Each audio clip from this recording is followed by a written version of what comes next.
Social media युवा तो आप पे आरोप लगा रहे हैं, आप इसको हाँ, पिछली सरकार के कार्यकाल में लोहावट में कितने कत्ल हुए और कितनों में जांच चेंज करवा कर काम किया और कितनी अभी तक ब्लाइंड रह गए, उनका खुलासा नहीं हुआ। वो उनके ऊपर छोड़ता हूँ, वो ही खोजे कौन कौन कहाँ पर हुआ और क्या कौन कौन है। मेरा युवाओं से और सभी से आग्रह है, वो ब्लाइंड क्यों रह गया, उसका खुलासा क्यों नहीं हुआ, और खुलासा नहीं हुआ तो क्या आपने SIT घोषित करवाई। पर मन में पीड़ा अवश्य होती है जब कोई जानबूझ करके एक बार ये करता है। ऐसा लगता है हत्यारे को छोड़ दिया और पूरा का पूरा ब्लेम आंदोलन के दौरान में लगातार पब्बाराम को टोलता। क्या उनका मंतव्य था। और जो अभी जो नई पीढ़ी है 15 से 25, उनको मेरा निवेदन है, आपके पिताजी और दादाजी मेरे शिष्य रहे हैं, उनसे पूछ लेते कि पब्बाराम किस संस्कारों का व्यक्ति है। मैं ऐसा प्रधानाचार्य रहा हूँ, बड़ी लड़कियां 12वीं क्लास में पढ़ने वाली मेरे विद्यालय में आती थी। जब मैं प्रधानाचार्य था तो उनके अभिभावक, उनके माँ बाप ये समझते थे कि स्कूल के अंदर इन लड़कियों का, इन बेटियों का पिता वहाँ पर बैठा है, हमें कोई चिंता नहीं। इस प्रकार से मैंने अपना जीवन किया। मैं दावे के साथ में कहता हूँ जल्दी ही इसका खुलासा होगा। उनसे मेरा निवेदन है कि जिन लोगों ने मेरे ऊपर आरोप लगाए हैं या आरोप लगाने के लिए उकसाया है, तो क्या वो जब पकड़े जाएंगे अपराधी और उसमें जो आपके आरोप सिद्ध नहीं होते हैं तो क्या जनता से क्षमा मांगेंगे।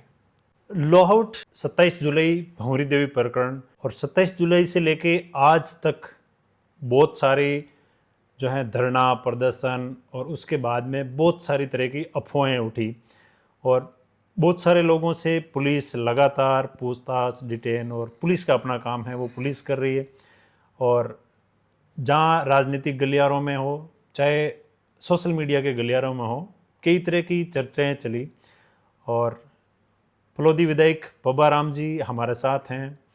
इनके ऊपर भी बहुत सारे सोशल मीडिया के माध्यम से बहुत सारी बातें कही गई और अभी तक वीडियो रिकॉर्ड होने तक इस प्रकरण का खुलासा बाहर नहीं आया। SIT भी गठित हुई हैं, पुलिस की भी जांच कार्रवाई हुई है, लेकिन पब्बाराम जी हमारे साथ हैं। अभी तक इनका इस पूरे घटनाक्रम के अंदर क्या भूमिकाएं रही और इनका क्या जो हैं जवाब हैं उन जो अफवाहें हैं उनके बारे में, वो जानने के लिए हम उनके पास पहुँचे।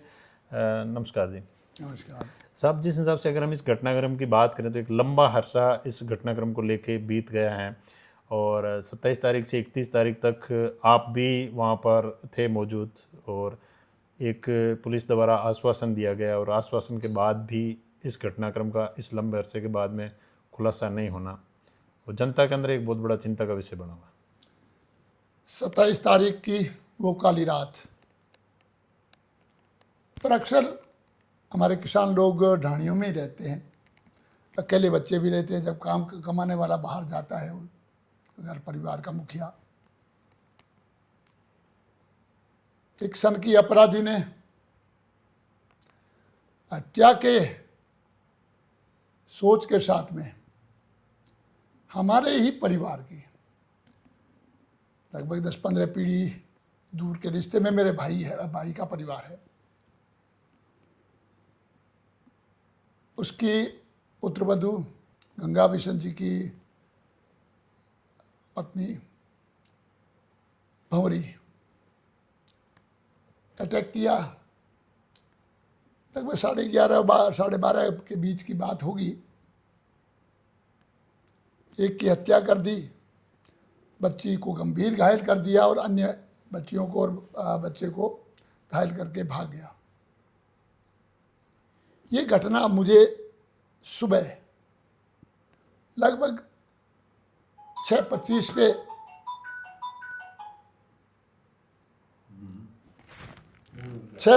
पे मुझे किसी ने यहाँ से फ़ोन आया कि ऐसी घटना हो गई। मैंने तुरंत प्रभाव से SP से बात की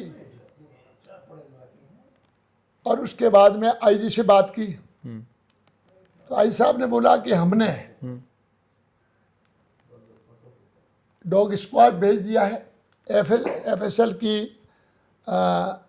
टीम भेज दी है और साइबर टीमें अगर वगैर सारी भेज दी गई है।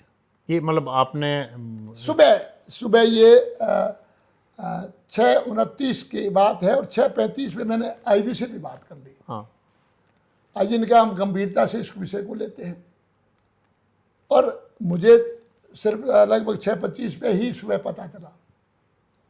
मैंने उनसे कहा कि मैं भी आ रहा हूँ, यद्यपि 28 तारीख को मेरे काम था वहाँ पर चूंकि ये परिवार में घटना हो गई थी कि वैसे मैं पूरे क्षेत्र के लोगों को मेरा परिवार ही समझता हूँ, तो मैं तुरंत वहाँ से रवाना हुआ और शाम को मैं यहाँ पर घटनास्थल पर भी आ गया और वहाँ पर धरने पर लोग बैठे हुए थे, उनके साथ में भी चर्चा परिचर्चा की, तो क्या होना चाहिए, क्या कैसे होना चाहिए। लगातार धरना दे रहे लोगों के अंदर आक्रोश था कि भाई इस प्रकार की जघन्य घटना हो जाए और वो ना खुले, तो निश्चित तौर से थोड़ा तो पुलिस को समय देना चाहिए था। परंतु आक्रोश इतना था कि वो हम लोग ये लोग धरने पर बैठ गए, तो उनकी बात को सुनना, उनके अनुसार कोई एक्ट करना, ये पुलिस का भी कर्तव्य बनता है, हम जनप्रतिनिधियों के कर्तव्य बनता है। 2-3 दिन चला, उसके बाद में मैंने कहा आपकी आला अधिकारियों से मैं मीटिंग करवा देता हूँ, जो भी अपडेट आए हैं आपको बता देंगे। मैंने कलेक्टर को और एसपी को बुला करके उनके सामने विषय रखा। उन्होंने कहा हम प्रयास करते हैं। उन्होंने कहा 5 दिन का तो समय हमको कम से कम दो, तो 5 दिन का समय दिया।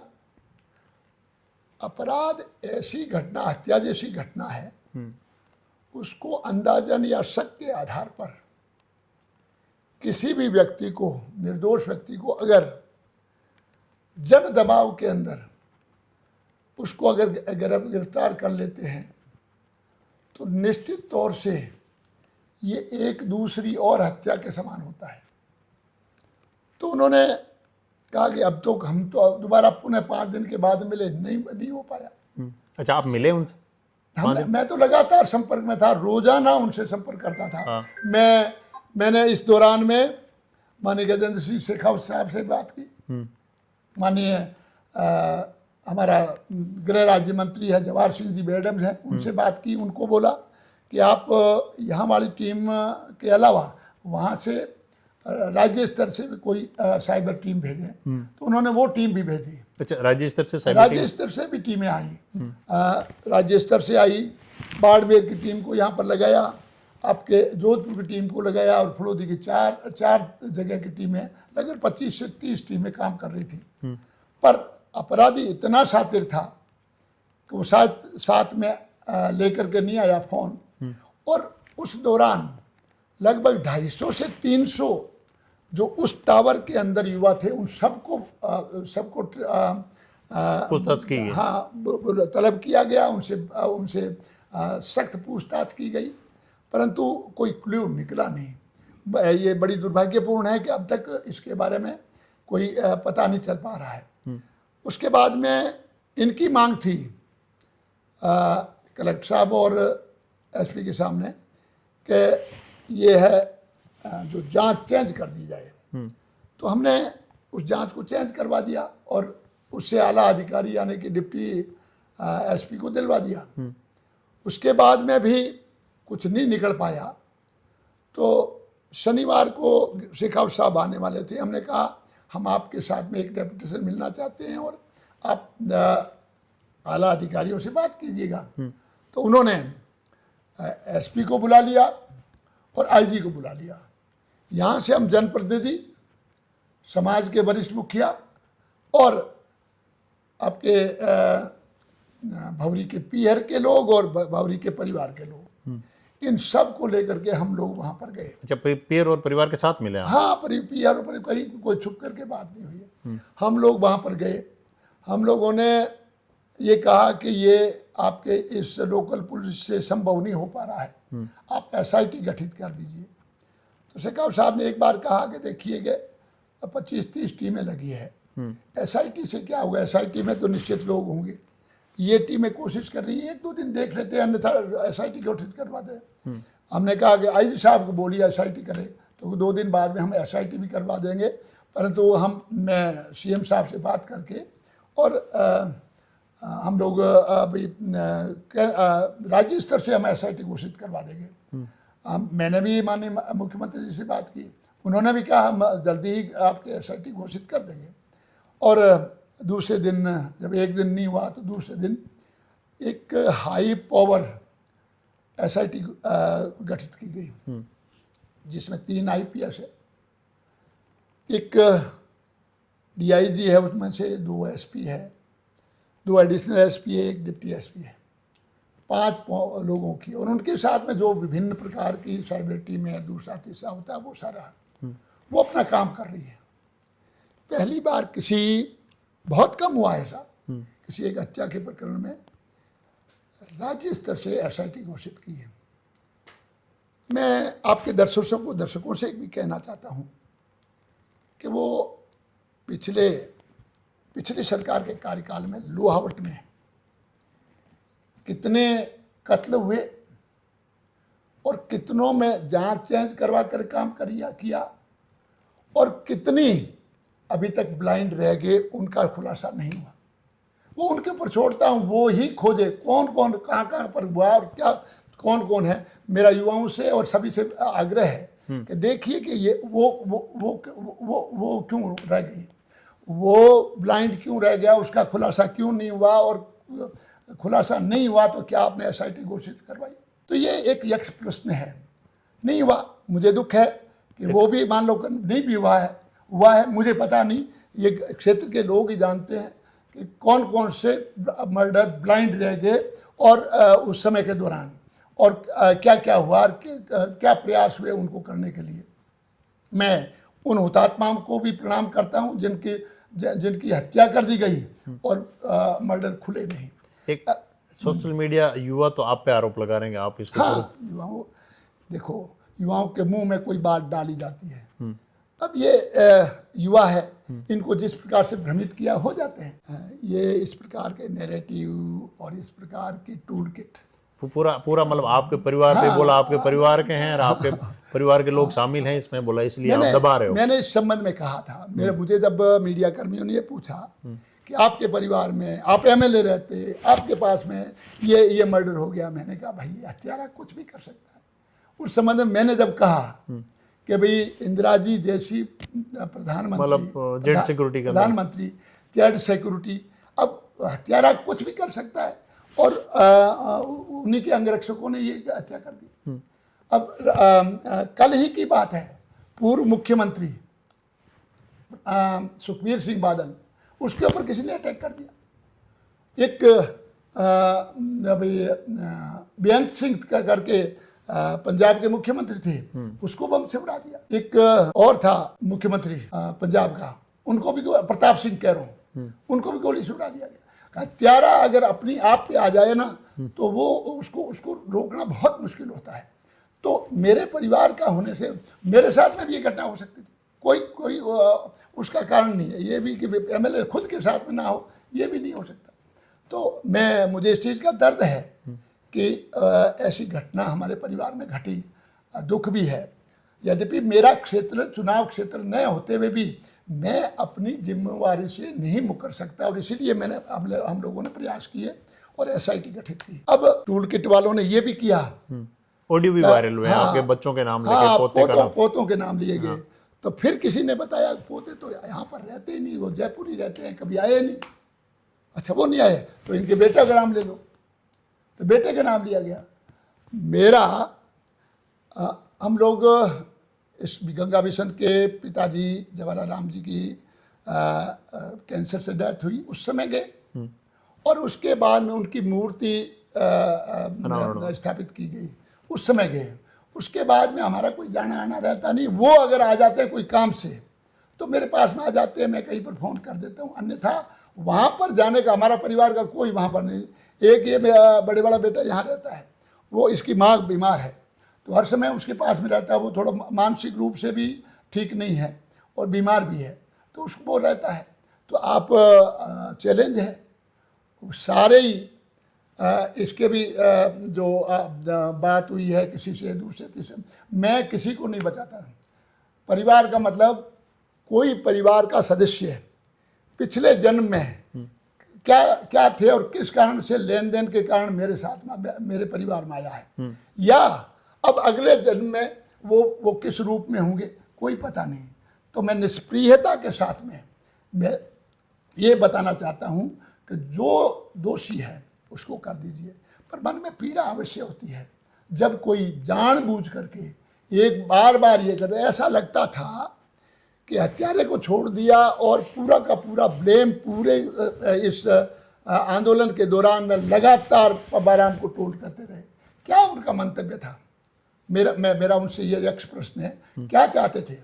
यही था ना कि मैं 4 बार चुनाव लड़ गया, एक बार तो हमारे जो वर्ग की ही थोड़ी सी चूक रही कि 4 लोग हम लोग खड़े हो गए और मुझे निपटा दिया गया, परंतु उसके बाद में 3 चुनावों से मैं लगातार फड़ौदी की जनता ने मुझ पर विश्वास किया है और इतना दृढ़ विश्वास किया कि लगातार मुझे इस दायित्व के ऊपर भेज रहे हैं।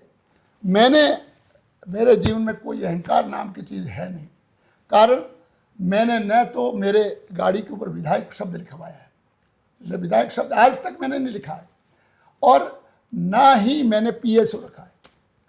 मैं ये अहंकार पूर्वक नहीं, पीएसओ आए फिर दरवाज़ा खोले फिर मैं उतरूं फिर वापस गाड़ी में चढ़ूं तो पीएसओ दरवाज़ा खोले, इस भाव से मैं नहीं करता। मैं हमेशा हर आम आदमी की तरह अपना जीवन जिया है। मेरा जीवन खुली किताब है, क्योंकि मैं सबसे पहले पैरामिलिट्री फोर्सेज में रहा हूँ। 1971 में अगस्त में मेरा विवाह हुआ। नई नवेली दुल्हन अब बुजुर्ग हो गई है को छोड़ करके मैं सीमा के ऊपर कश्मीर में पुंछ के ऊपर चला गया। मुझे संग्राम मेडल मिला है। मैंने जो फौज के अंदर, आप भी फौज में रह चुके हैं, जो एक बार फौज में रह गया उसके संस्कार कैसे हैं? उनके संस्कार है इदम राष्ट्राय न ममः, ये सब कुछ राष्ट्र का है, मेरा कुछ नहीं है, राष्ट्र के लिए अपने आप। और इसी भाव से मैं लगातार कर रहा हूँ। उसके बाद में मैं शिक्षक बन गया। शिक्षक रहते हजारों शिष्य मेरे यहाँ पर इस क्षेत्र में हैं, और जो अभी जो नई पीढ़ी है 15 से 25, उनको मेरा निवेदन है कि आपके पिताजी और दादाजी मेरे शिष्य रहे हैं, उनसे पूछ लेते कि पब्बाराम किस संस्कारों का व्यक्ति है। मैं ऐसा प्रधानाचार्य रहा हूँ, बड़ी लड़कियां 12वीं क्लास में पढ़ने वाली मेरे विद्यालय में आती थी।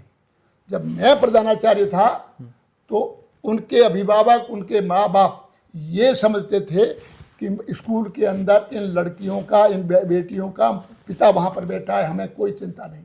इस प्रकार से मैंने अपना जीवन किया। और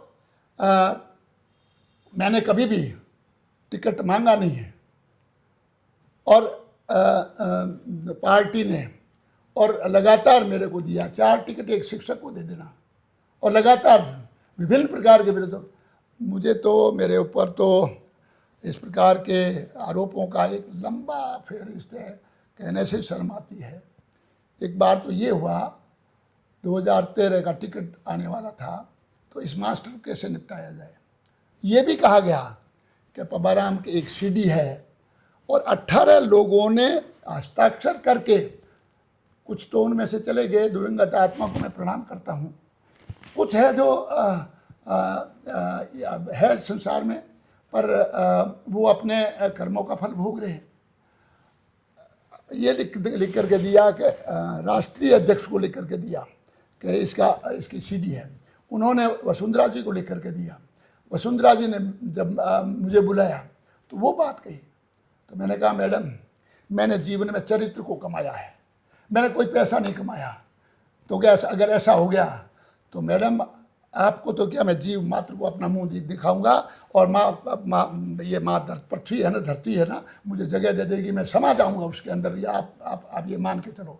उन्होंने विश्वास कर लिया, मैं धन्यवाद देता हूँ, अन्यथा मुझको उस समय निपटा देते। 35,000 से जीता। लगातार मेरे साथ में इस प्रकार के षड्यंत्र होते रहे हैं। अब भी ये टूल किट इसीलिए है कि ये लगातार क्यों जीत रहा है। अपने पराये सबको, जो भी कंपटीटर है वो भी इसमें साथ में शामिल है।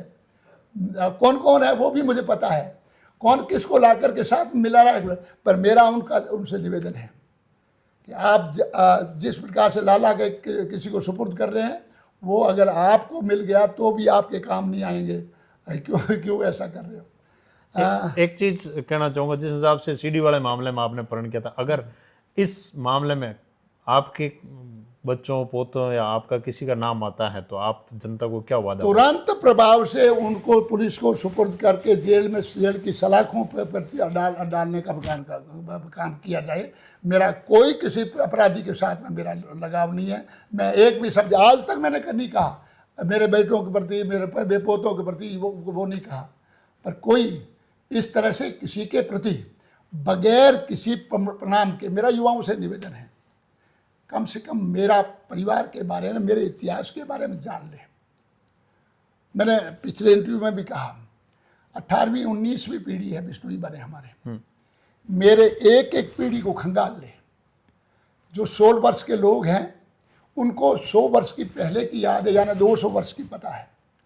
हर पीढ़ी को संभाल ले। कहीं पर कोई भी एक भी दाग लगा है, कलंक लगा है तो मुझे बता दीजिए। और मुझे अपने पूर्वजों, अपने दादा और दादी और मेरे पिताजी, माताजी, मेरे परिवार के लोगों, चाचा जी, उन्होंने संस्कार दिए हैं। मैंने वो संस्कार पीढ़ी दर पीढ़ी आगे दिए पोतों तक। तो हम लोग संस्कारों के, उन संस्कारों की, वो जो संस्कार है उन संस्कारों के आधार पर ही लगातार हम लोग, हमारा परिवार है सार्वजनिक जीवन में बैठा है। अन्यथा आज तक इतना नहीं रह सकता। एक सामान्य व्यक्ति को रहने नहीं देते। इस बार पिछली बार तो मैं टिकट मांगने में नहीं गया, परंतु आम जन की तरफ से जो सर्वे में आया कि इसका बाबाराम जीत सकता है अगर जीत गया तो, अन्यथा दूसरा कोई नहीं जीत सकता, इस आधार पर मिल गया। अब इससे कोई ईर्ष्या करता है तो मैं तो कहता हूँ कि भगवान उनको सद्बुद्धि दे। और ये टूल किट राष्ट्रीय स्तर से, जंतर मंतर से जयपुर स्तर पर और स्थानीय स्तर तक चलते रहते हैं। तो मैं इनसे विचलित भी नहीं होता, क्योंकि व्यक्ति के जब सच्चा मन होता ना, कोई उसके कुछ नहीं कर सकता। और अगर किसी प्रकार से उसको दागिल करने का प्रयास करता है, उसके स्वयं के दाग के छींटे लगते हैं। मैं दावे के साथ में कहता हूँ जल्दी ही इसका खुलासा होगा। परंतु उनसे मेरा निवेदन है कि जिन लोगों ने मेरे ऊपर आरोप लगाए हैं या आरोप लगाने के लिए उकसाया है, तो क्या वो जब जब जब पकड़े जाएंगे अपराधी और उसमें जो आपके आरोप सिद्ध नहीं होते हैं, तो क्या जनता से क्षमा मांगेंगे? मुझे क्षमा की आवश्यकता नहीं है। मैं तो, ये सावन का मास है भैया, भगवान शिव का मास है, आराधना का मास है। और इस मास में भगवान शिव ने इस सृष्टि के बचाव के लिए पूरा गरल यानी कि विष पान कर लिया था। तो ये आंदोलन के दौरान जो भी विष निकला है आरोपों प्रत्यारोपों का, उसको मैं पी लेता हूँ। मैं किसी को दोष भी नहीं देता, न उनको कुछ कहता। जिस प्रकार से प्रधानमंत्री नरेंद्र मोदी जी ने कहा ना, ये भटके हुए बच्चे अगर कुछ भी कह दिए, मेरे प्रति गालियाँ भी निकाल दी है, मैं उनको क्षमा करता हूँ। मैं उसी तर्ज पर मैं जो युवा या जो भी लोग हैं, जिन लोगों ने मेरे ऊपर आरोप लगाए हैं और आरोप सिद्ध नहीं होते और कोई दूसरा पकड़ा जाता है, तो मैं उनको भी क्षमा कर देता हूँ। या इन लोगों में अधिकतर मेरे पोते हैं, पोते मतलब मेरे शिष्यों के पुत्र है, या मेरे शिष्य जो इनके दादा है उनके पौत्र है, वो है।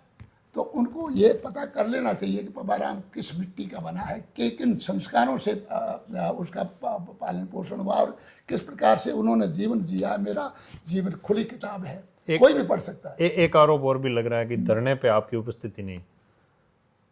देखो, अलग अलग व्यक्ति की कार्य होते हैं, अलग अलग। हम सरकार में हैं तो सरकार के माध्यम से अगर ये नहीं करता तो हम लोग जांच क्यों चेंज करवाते? हम लोग SIT के लिए क्या करते? हम धरने में बैठ कर बैठेंगे कि या उनके लिए न्याय के लिए हम लोग सरकार के अंदर है तो सरकार की तरफ से पैरवी करेंगे कि सरकार को बोलेंगे कि आप ये काम करिए। तो कभी भी अलग अलग रोल होता है व्यक्ति का। विपक्ष है वो धरना के माध्यम से दबाव बनाता है और जो पक्ष है वो अपनी जो सरकार है उसके ऊपर दबाव बना करके जिस प्रकार से निर्णय हमने लेवाया एसआईटी वो करता है। और एसआईटी इतनी हाई पावर एसआईटी पहली बार बनी है, कभी कोई बनी है तो बता दोगे इतने बना करके हमने कोई खुलासा करवाया। एक एसआईटी का बात किया, अगर एसआईटी से भी खुलासा नहीं होता है तो क्या आप आगे सीआईडी या सीबीआई तक का मतलब? सीआईडी सीबीआई मुझे ये एक व्यक्ति ने कहा, उसको बेचारे किसी ने कहा होगा कि बाबा राम के मन की बात लाओ। उन्होंने कहा भाई आपके परिवार का भी नाम ले रहे हैं, हाई प्रोफाइल ये मामला हो गया है और भाई ये इसको सरकार है सीबीआई को देना चाहिए। मेरा चैलेंज है सीबीआई को भी दिलवा के देख ले, सीबीआई को भी दिलवा कर देख ले। मैंने उनको कह दिया, मैंने को बता देना जिस व्यक्ति ने आपको कहा है सीबीआई को दिलवाने, उनको बोलना कि सीबीआई को दिलवा दे और सीबीआई को दिलवाने के बाद जो भी आएगा उसके साथ मामला हो जाएगा। मतलब आपके ऊपर जो आरोप लग रहे हैं आप चाहे सीबीआई को दिला दो, मतलब कहीं पर दिलवा दो, जो भी दोषी है वो सलाखों के पीछे जाए और उस जो आत्मा है, दिवंगत आत्मा है, उसको भंवरी की आत्मा को सच्ची श्रद्धांजलि यही होगी कि हम पक्ष और विपक्ष युवा सभी मिलकर एक राय से सिर्फ और सिर्फ भंवरी के हत्यारों को पकड़ने के लिए प्रयास करें, एक दूसरे के ऊपर ये कीचड़ उछालने का काम बंद करें। भंवरी देवी के अपराधियों को पकड़ने का काम करें, हम एक दूसरे के ऊपर लांछन लगाने और कीचड़ उछालने का काम बंद करें। बाबा राम जी फलोदी विधायक हैं, 3 बार के विधायक हैं और इनके ही परिवार ये गोत्र के ढाका हैं और वो भी गोत्र के ढाका हैं, यानी कि पीढ़ी इनकी अलग अलग हैं लेकिन गोत्र एक हैं। तो ये अपना परिवार ही मानते हैं कि जो एक दाग लगा है वो ना सिर्फ एक मर्तका का परिवार है, हमारा सबका परिवार है। मैं पूरे फलोदी जो जिला है इसको अपना परिवार मान के काम करता हूँ। अगर किसी प्रकार से पटाक्षेप नहीं होता है तो मेरे परिवार पे जिस हिसाब के आरोप लगे मैं हर अग्नि परीक्षा से गुजरने के लिए तैयार हूँ, जहाँ तक की जांच होगी। अगर मेरे परिवार का कोई भी सदस्य इस घटना के अंदर शामिल होता है तो मैं सबसे पहले उसको सजा मिले, कभी भी मैं उसको बचाने का प्रयास नहीं और निवेदन करना चाहता हूँ। मेरा आम जन से ये निवेदन है, यदि आपके पास में छोटी मोटी भी सूचनाएं है इस घटना को लेकर के ये तुरंत से एसआईटी के पास में जाकर के उनको सूचित करें। उनका नाम गुप्त रहेगा? हाँ, नाम उनका गुप्त रहेगा और उसके ऊपर एसआईटी कार्य करेगी, ये मैं आपको विश्वास दिलाता हूँ। बहुत सुंदर बात कही कि अगर किसी के पास इस मैटर को लेके, इस पूरे घटनाक्रम को लेके जो भी जानकारी है, चाहे पूर्ववर्ती हो, चाहे मौजूदा समय की हो, या इस पूरे परिवार का जो है उठ बैठ चाल चलन जो जैसा भी रहा है उसके बारे में जैसी भी जानकारी हो जो इस घटना से लिंक करती है वो एसआईटी को बताएं। इसमें मेरे ख्याल से कुछ एसआईटी ने इनाम भी मतलब वो कर रही है। मैं इसके अंदर दखलंदाजी नहीं कर रहा और मेरा परिवार न्याय के लिए जाना चाहता पीढ़ियों से। अगर नई पीढ़ी को पता नहीं है तो अपने पिता और दादा से पूछ लीजिए कि पीढ़ियों से न्याय करने के लिए, सामाजिक न्याय के लिए अपने आप को समर्पित किया हुआ परिवार है। मैं नाम नहीं लेकर के अपने दादा परदादा, मेरा चाचा, मेरा बाबा पे तो इनका नाम नहीं लेकर के ये कहना चाहता, खंगाल लो मेरा परिवार कि कहीं पर कोई दाग हो जाए तो मैं सब कुछ छोड़ करके यहाँ से निकल जाऊँगा। कहीं पर भी परिवार में कोई दाग मिल जाए तो मैं सब कुछ छोड़ के निकल जाऊँगा। और इस न्याय की लड़ाई के अंदर आपके पास कोई जानकारी है तो आप लोग जरूर एसआईटी को इंगित करें, लेकिन आप लोगों की क्या प्रतिक्रिया जरूर लिखें। और सोशल मीडिया पे जो भ्रामक जानकारियां चल रही है वो कहीं ना कहीं इस पूरी बाइट के अंदर उनके ऊपर से पर्दा हटाने का काम कर रही है। काफ़ी लंबे समय से हम प्रयास कर रहे थे, समय नहीं मिला, लेकिन आज हमने काफ़ी वेट करके और जो है बाबा राम जी का ये आप लोगों के बीच में इनकी जो मन की भावना थी वो रखी। लेकिन आप लोगों की क्या प्रतिक्रिया जरूर लिखें। तब तक के लिए जय हिंद, जय भारत, नमस्कार।